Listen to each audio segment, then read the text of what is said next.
pričali smo o brojnim projektima, to je druga tačka bila. To su projekti iz oblasti transporta, energetike, izgradnje infrastrukture. Mi mnogo toga radimo sa kineskim kompanijama, one su doprinele ubrzanom infrastrukturnom razvoju naše zemlje.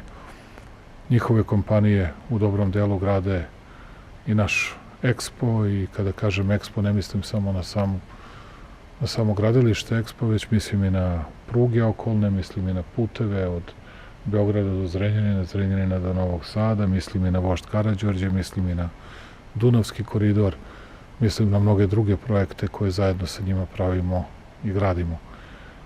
Ono što je takođe važno, pričali smo pod trećom tačkom, ako se ne varam, to je inovaciona saradnja i saradnja vezana za veštačku inteligenciju, R&D centre, i u tim okvirima smo razgovarali i oko nuklearne energije.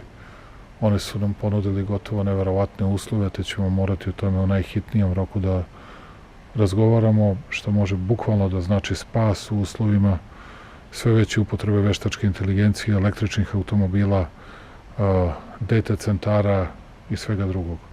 Tako da se nadam i želim da verujem da ćemo imati snage da to sve izguramo, ali sam ja zamolio da nam pomognu u tome da idemo u korak sa najrazvijenijim zemljama sveta po pitanju veštačke inteligencije, robotike, kao što rekao, R&D centara. Verujem da ćemo tu imati njihovu podršku, jer o tome i prilikom posete Srbiji, istorijske posete Srbiji, druge njegove, Xi Jinping govorio u Beogradu 2024. godine.